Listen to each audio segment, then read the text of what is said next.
I want you to welcome to the line, Christine Edwards. All right, we have riders coming to us from all over the country. She races for Bike Red Share Coffee. She's from Baltimore, Maryland, living in Connecticut, studying ecology and evolutionary biology. To the line, welcome Leah Gann. Riders develop their skills and become racers for lots of reasons.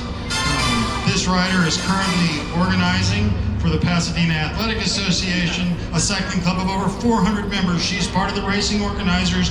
Welcome to the line, Mariana Bemis.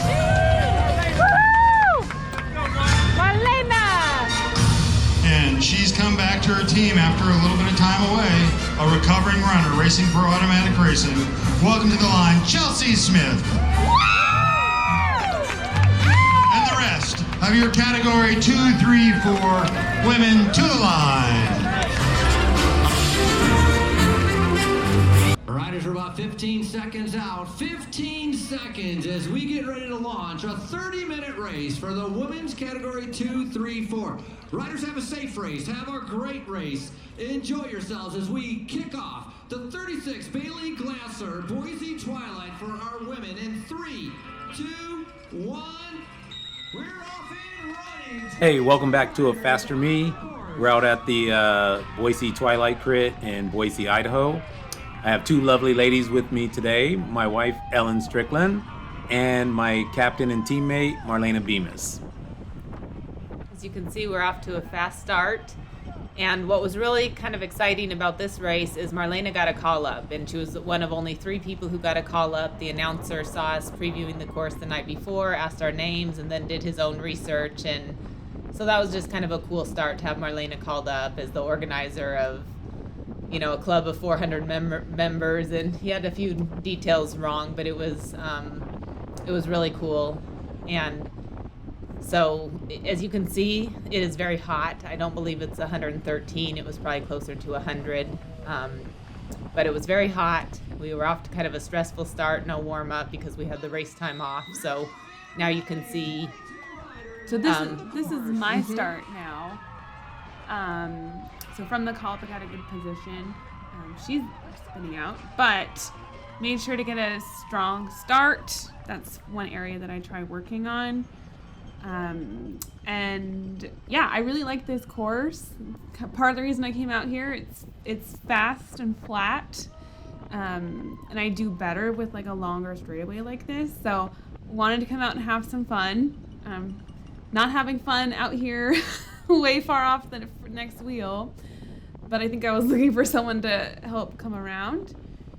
But yeah, I think there was a field of 20 or so women, and yeah, it said 21 started, but we think that there may have been a few more that didn't get put in there because, as you can, well, you won't be able to see my race video in the duration because we're Marlena's kind of up here in the front battling, but we see more people that I go by, and it just we think that there's a few more. Yeah, definitely more than 20 people in the race. I think there was officially 20 pre-regged.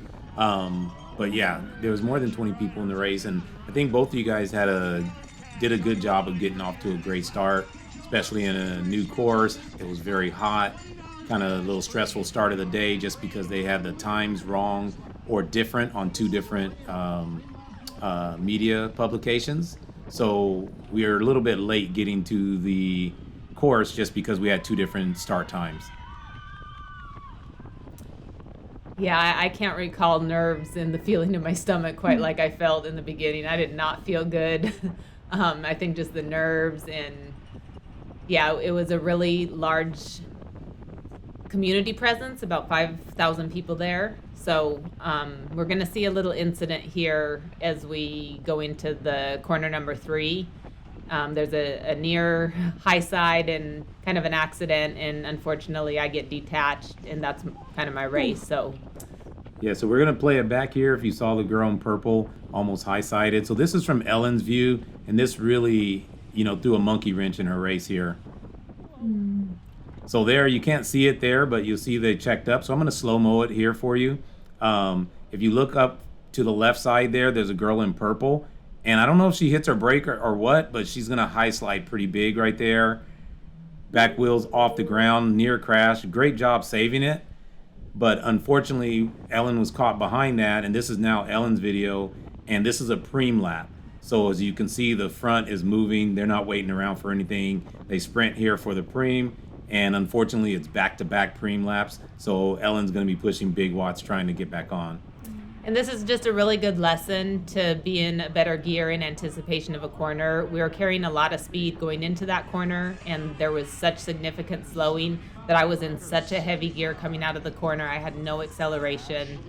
And yeah, it's just unfortunate. I mean, I at a few points was catching the peloton, but these two back-to-back preems just did it. So I'm going to kind of be chasing the whole race. I work a little bit with another rider. Yeah, it's the rider in front of you right now. That's who you end up catching. But so this is Marlena's video, and we're gonna run her video for the rest of the race, just because it's at the pointy end of the peloton, and there's a lot of good stuff in this race. Yeah, so right in front of me was the only true team, I would say, that was on our radar. That's Jean Johnson Cycling. And they had 3 women show up to this race.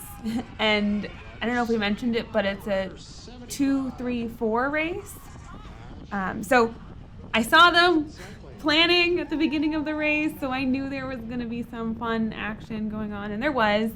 I think they were launching attack and then counterattacking. So it kept the pace pretty high. Right here we're at 26 miles an hour, 27. So it was a lot of fun. Again, that's why I came out here. Yeah, and this is something we talk about a lot in the, over the year in the races about team tactics and just how important it is for people to kind of drop some of the selfishness that we have as racers and be willing to work as a team. So in this field, which is a 2-3-4 field, and like we said, there's just a little bit over 20 riders. Well, there's only one team out there with 3 teammates. And those 3 teammates were willing to sacrifice for each other and take turns going off the front, slowing down the peloton, then counterattacking if their breakaway rider got caught. And because everyone else doesn't have any teammates, it's very hard to organize or to combat that type of strategy. And you've heard us talk about this on some of our other videos that, when you have fields like this where there's not large teams, if you are the one team with some teammates, it benefits you greatly to be willing to sacrifice and work as a team opposed to just everyone out there kind of cutthroat racing for themselves. Yeah, and some of the women really tried to chase it down, but I think it's just so hot. And they had, like you said, really good team tactics, I think, that it was a tough day. They made it hard for us. Yeah, definitely. And they have really strong girls. I mean, everyone's not a breakaway type rider. So you can't use the same tactics for every team. Some teams have breakaway type riders, some have sprinters, some have climbers, different things like that. And so you have to kind of work at it in practice, find out what your strengths and weaknesses are, and try to play to your own strengths and weaknesses. But it definitely takes some, it definitely benefits you to just be willing to work together, or in a situation like this, even communicate with another rider from another team and just recognize what tactics are going on and that you'll need some help trying to combat them, or you have to go with one of those riders yourself. So here I got stuck behind, I was in the back and almost got stuck in a second group here, but I think that was Jenna from Brazen Dropout cycling team. She was motivated all day to be chasing, so I'm glad she bridged that gap, because I would have been out of luck. Yeah, and again, for the women's races, like, this is a decent sized field, and it's kind of tough though. I mean, everything's obviously not equal. The men's fields are like really large, so we get to have a little bit different tactics. But on smaller fields like this, it's actually more difficult for the women because even though there's only like 20 people, you might be in 12th place, and technically that's towards the back. And so Marlena almost made a mistake by the peloton separating, and then you got to put in such a hard effort to close those gaps. And for the men, it's a little bit easier sometimes just because our fields are so large and we get such a draft benefit.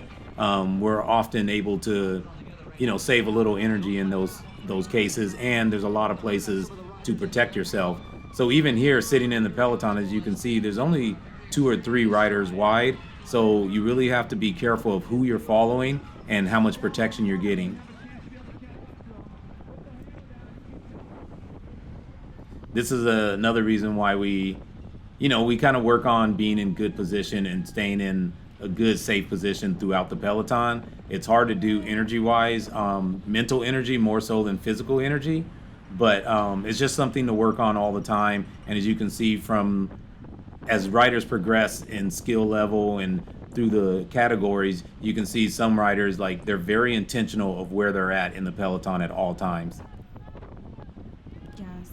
And that's something I've been trying to work on, and I think I did a little bit better of a job with this race, as I'm usually like afraid to move up or something, and so I kind of let go of that a little bit. I mean, some of these corners are a little painful to watch still, but I think I'm putting the puzzle pieces together. It's slowly happening. Yeah, and that's one of the things, like, Boise is a great, it's really a good layout. It looks kind of plain Jane. Like, when you get there, we previewed the course the day before, and it's super short. I think it's less than, maybe 0.6 of a mile.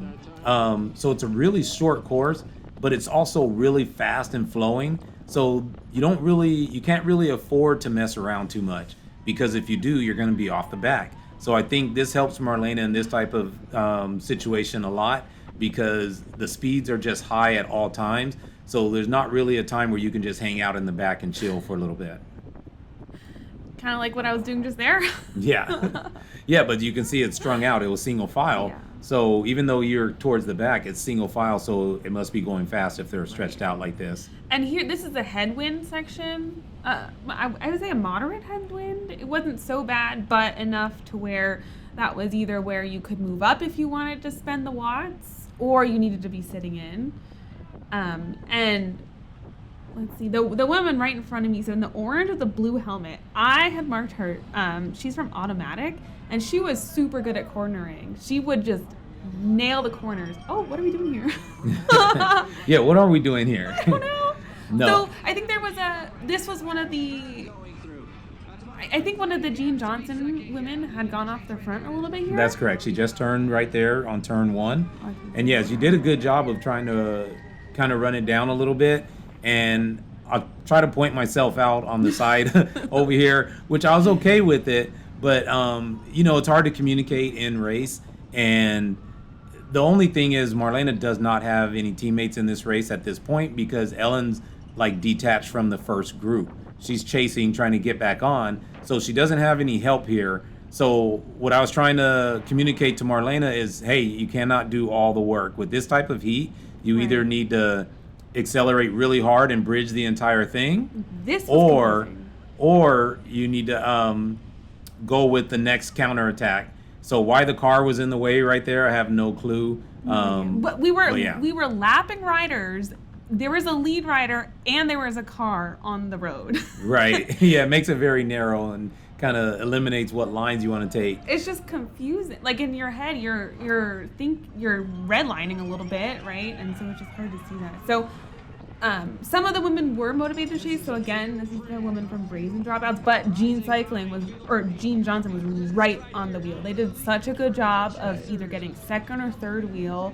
And I think that's part of why I was on the front for a long time, was because I had one of the women right on my wheel. And so I knew, because there were mirrors on the store windows, so that made it a little challenging. So I kind of sat up enough to where someone came through. I think that happens again later on. Yeah. But they did a good job. Again, props to them. And of course, when I'm there at the race, I can't see the entire lap. So when I see Marlena come by where I'm at, I just think she's taking a pull and a rotation to pull. I didn't realize she was pulling the entire lap. So once I see her on the front of, one too many times, then I have to tell her, hey, just shut it down or go with the next counterattack was the plan. But of course, we have such a limited window of communication that's not always clear. So on this little stretch here, right after these buildings, or more so right after the trees, you'll see me in blue on the side there. And that's really all the communication I have is this split second.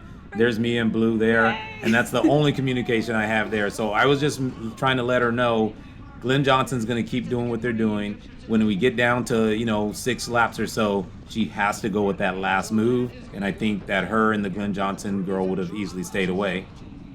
Jean Johnson. But I definitely think you're in much better position now. You're sitting about 6th wheel here. The only problem is there's one of the riders is still off the front.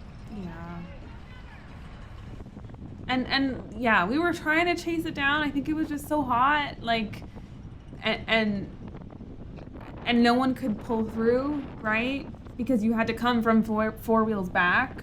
So Right. that's either like you have to launch yourself, or there's like no working together here. Yeah. So, yeah, that's one of the strategies. So, I don't know how many people know the strategy or not, but that's why Jean Johnson, that's why they're going to be 2nd wheel, 3rd wheel, stuff like that, because there can't really, it's disruption to a coordinated counter for people to try to run it down. So really it's going to be one rider at a time trying to run it down, and they're going to fatigue. And when they kind of pull off or flick an elbow, you're going to have 1 or 2 Jean Johnson girls sitting there, and they're obviously not going to chase their teammate. So then it slows the peloton down again, and it just, it's kind of rinse and repeat. And if they do run down their teammate, then, either immediately or within a lap or so, one of the other girls is going to launch a counterattack. And that's really like one of the standard strategies for breakaways. Man, and now we're just going backwards.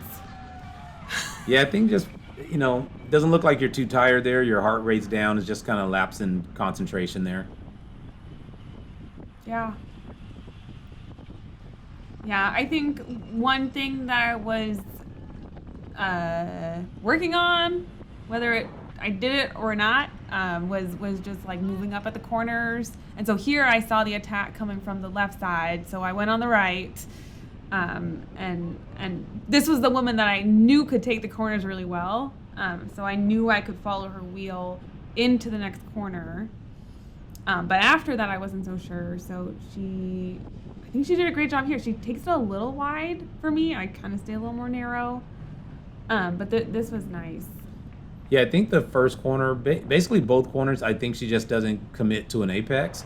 But yeah, you can definitely see how strong she is. She definitely did a great job pulling, and she kept her speed through the corners. So we caught up to the Jean Johnson girl, and I just carried the speed. Yeah, yeah, which is fine, honestly. I mean, even a counterattack could work, would be great. The only thing is, obviously, there's 3 of them, and there goes the counterattack by them. So that's part of the problem of rolling through to the front there. You don't know the counterattack's coming, and by the time she goes by you, her speed is so high, it's really hard to jump onto that. So now you're in a position to where, I'd like for you to probably shut it down here. And if no one's going to be motivated or no one else is going to be motivated, that's fine. So I'm shutting it down. Yeah, you did. You did shut it down. And I think that's really the right thing to do here. The only mistake was just kind of rolling through to the front. Yeah. There was just no intention there. So that's the only thing. But I think it's a good job.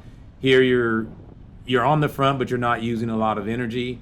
So yeah, it's just they have a good strategy, and without being able to coordinate with another rider, it's going to be hard, to combat that strategy. And here I was sitting on the right side hoping someone would come around me. I don't think it worked. Yeah, and I'm yelling at you now, like, hey, yeah, don't pull too much. Don't pull too much. I'm chilling. But yeah, so I see a lot of empty road for a while. Oh. Yeah. I think if I had if I had done what I did with the automatic racer, like see her coming and then moved up on the other side at least, then I probably could have gotten enough speed. But yeah, I think that's why I didn't see it coming. I think you had told me, wait for the next one, go with the next one. Right. And I just obviously didn't see it coming. Yeah, well, and I should have. I don't know if I told you go with the next one yet, but yes, that's a good thought. Either way, if I told you or not, that is a good thought for you. They have 3 riders, so once you realize that, hey, it's going to be breakaway and counterattack, breakaway, counterattack, then yeah, in order to have a chance at it, if others aren't, coordinated to run it down, I think then that's the best thing. So when I see you come around this time, this is when I'm like giving you the chop off the head signal. I'm like, hey, shut it down. But here we go. Shut it down. Like, don't pull again. Just go with the next one. Yeah, and you can see Gene Johnson, second wheel. Yeah, they did a great job of executing their strategy. And we have it here too. Like I said, this is one of the standard strategies of cycling. So yeah, it's just part of it. This is why it's really important to have teammates, to practice these things and be willing to sacrifice. It's not always about you winning a race. Just like these 3 ladies, maybe they had a chosen rider that they wanted to win, but sometimes it works out, and sometimes one of the riders that maybe a second, might be the second rider on the team or whatever, they just never get brought back and they get the victory. Yeah, but I was happy that I could slot back into third wheel here. Yeah, for sure. I think that's another challenge for me is like, okay, I can get to the front, but then when I need to pull off, it's easy to just shoot all the way back. And that happened to me last night. And I got dropped. So like just little things in this race I think I have definitely improved on. So yeah, again, just like keeping in the first 5 wheels. I was happy I could work on that here. Yeah, and I think this is a good job here. You see a lady picked up the pace and went off the front, and same thing with her effort. Like, she picked up the pace, but it's really effective only if someone else is willing to continue that pace with her. Because if she just picks up the pace until she's tired, it's going to be an acceleration, like it's going to be surgy. So yeah, you guys are doing a surge now. You do a good job of staying kind of connected. I know you're off of the first 2 ladies here, but yeah, you did a good job of accelerating and staying near the front. But unless somebody's going to continue to pick up that pace and you're going to have 4 or 5 riders rotating, it's really going to slow down soon. And those are lap riders that you're passing. Yeah, I think I was kind of hoping this would stay away, but you were right about, you need to maintain that. And with this headwind section, I think people were getting demoralized a little bit. Because it's a hot wind too, so your mouth is just plastered shut, and I'll just, Yeah, and it was dry out there too. Yeah. I mean, I'm only spectating, and you had a little bit of altitude also, so you got the heat. It's very dry, a little altitude. This is an afternoon race. I forgot exactly the time. It was like 4 o'clock race or so. So yeah, as you can see, it's 95 degrees. I swear it was probably like 105 or more that it felt like. But yeah, I mean, these are really tough conditions, and it's a really fast. There's really no place to rest for the most part on this type of short, fast-flowing course. I knew I was in trouble when at 8 minutes in, I had already needed to take 2 drinks of water because it was just like impossible to to even get the saliva in your mouth. So it was definitely a, somewhat of a new experience for me. I think Tulsa for you was pretty hot, a little different type of heat, but Yeah, and like always too, they do a good job of having multiple preem laps. Preem laps are for good money, $40, $50 here and there. So yeah, it keeps people motivated. And then there goes your girl again on the attack. She kind of gave a signal like follow my wheel to someone. She patted her butt. But yeah, that's one of the, like a different option, maybe communicating with her and say, yeah, let's work together and be a little 2-man team for a little while, 2-man frenemies. Yeah, see, we picked it up in the corner when she pulled through. I think that's what I liked about her wheels, that she could take those corners faster. So that was nice.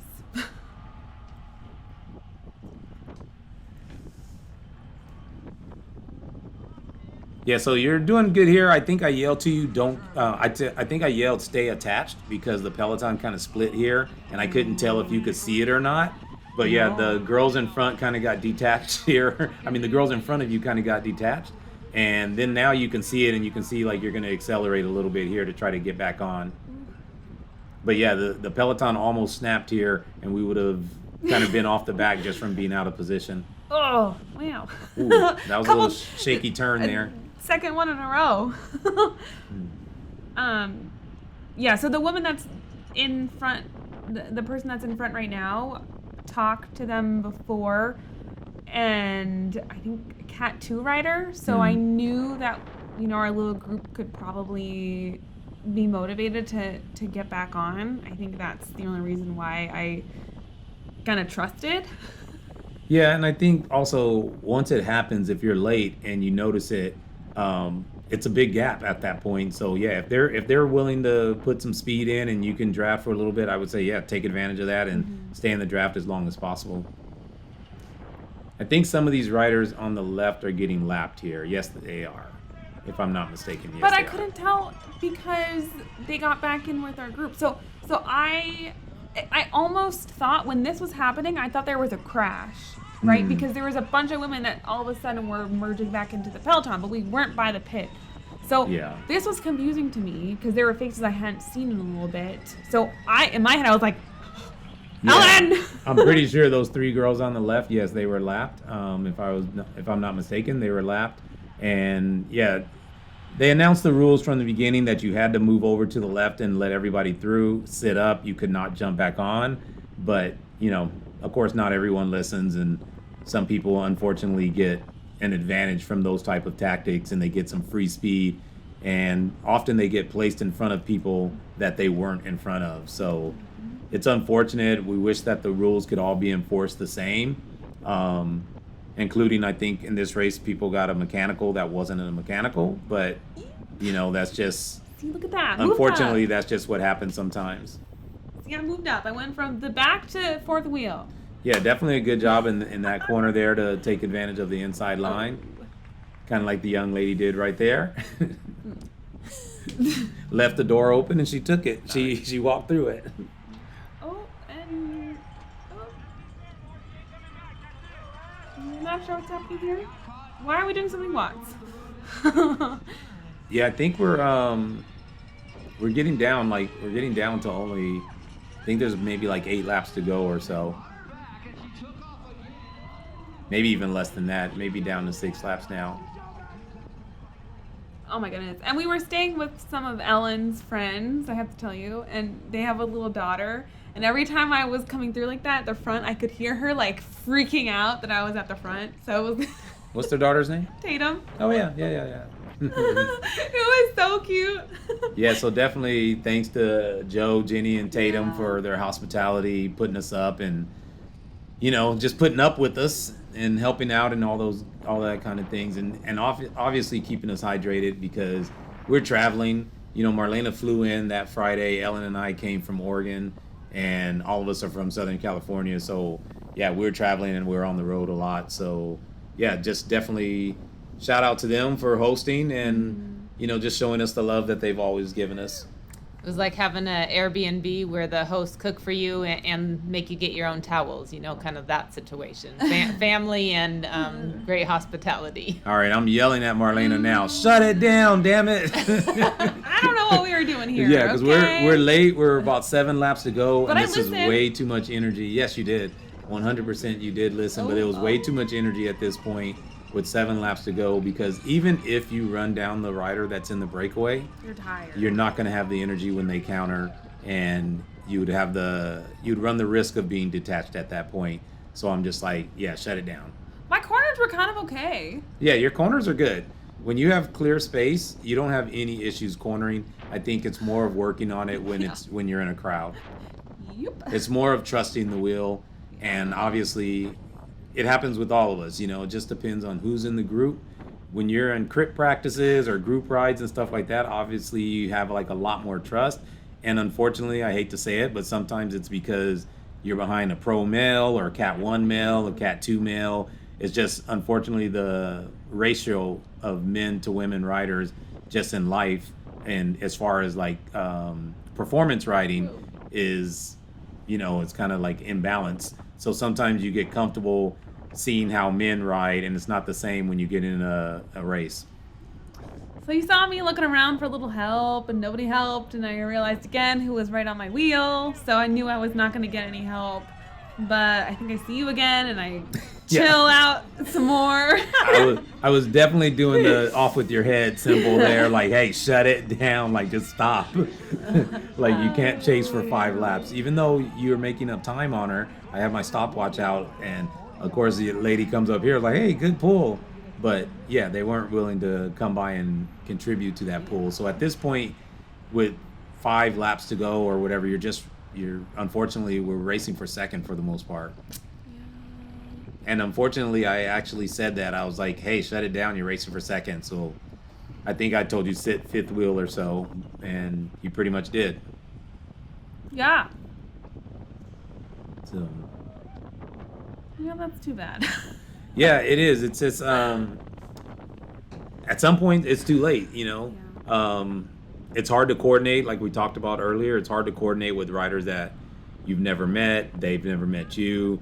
Everyone doesn't trust everyone. So even just when you even try to talk to someone and want to make a little pact with them, they're not always receptive to that. So yeah, it just works out the way it does. You got one team with some focus and strong riders, and there's 3 of them, and everyone else is kind of riding solo. So it just kind of is what it is.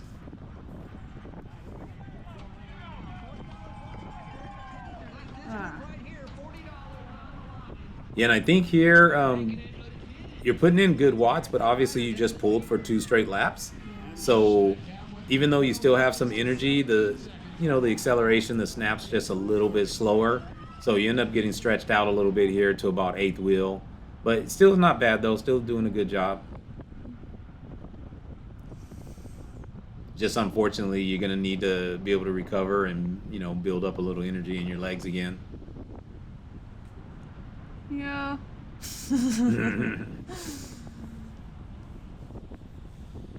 Yeah, it's definitely a good experience though, going out to these races and just seeing like what a lot of races could be when the city kind of gets behind you. Mm-hmm. Redlands is this way, Tulsa's this way, a lot of the big crits around the country are kind of this way. But yeah, it'd be good to build it out to where we can have races like this more on a regular basis where the crowd participation is pretty big.